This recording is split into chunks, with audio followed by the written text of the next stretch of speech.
بسم اللہ الرحمن الرحیم۔ السلام علیکم۔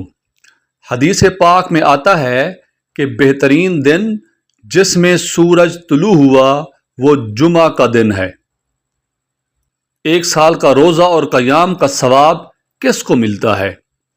غافلین کن لوگوں کو کہا گیا؟ ایک جمعہ سے دوسرے جمعہ تک کے گناہ کیسے معاف ہوتے ہیں؟ جمعہ کا دن کون سے کام کرنے کی ترغیب دی گئی ہے؟ جمعہ کے دن ایک گھڑی قبولیت کی بھی آتی ہے، اس کے بارے میں کیا ارشاد فرمایا گیا؟ یہ سب جاننے کے لیے آئیے آج کی ویڈیو دیکھتے ہیں۔ صلی اللہ علیہ وسلم۔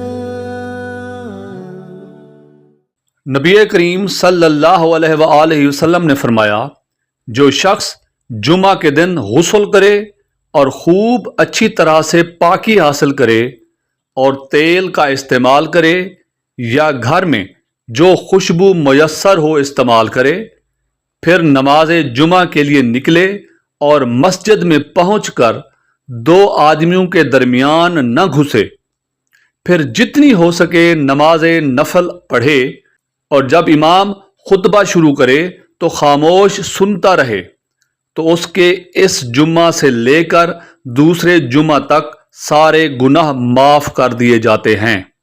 صلی اللہ علیہ وسلم۔ رسول اللہ صلی اللہ علیہ وآلہ وسلم نے فرمایا کہ ہر بالغ کے اوپر جمعہ کے دن غسل واجب ہے۔ صلی اللہ علیہ وسلم۔ رسول اللہ صلی اللہ علیہ وآلہ وسلم نے جمعہ کے ذکر میں ایک دن فرمایا کہ اس دن ایک ایسی گھڑی آتی ہے جس میں اگر کوئی مسلمان بندہ کھڑا نماز پڑھ رہا ہو اور کوئی چیز اللہ پاک سے مانگے تو اللہ پاک اسے وہ چیز ضرور دیتا ہے۔ ہاتھ کے اشارے سے آپ نے بتلایا کہ وہ ساعت بہت تھوڑی سی ہوتی ہے۔ صلی اللہ علیہ وسلم۔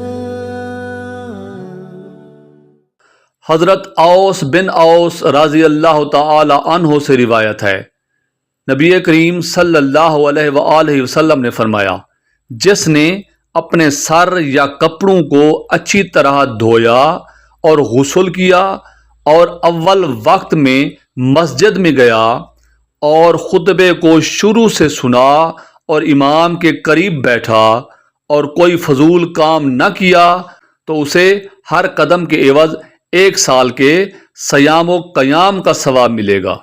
صلی اللہ علیہ وسلم۔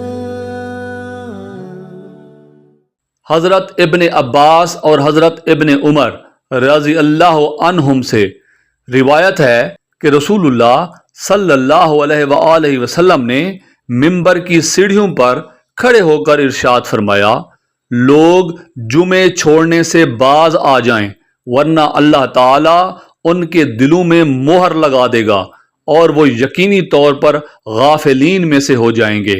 ہاں تو ناظرین، امید ہے یہ ویڈیو آپ کو پسند آئی ہوگی۔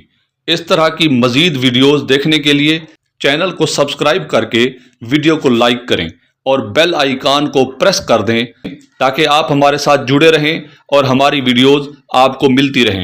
اپنا رکھیے گا بہت خیال۔ اللہ حافظ۔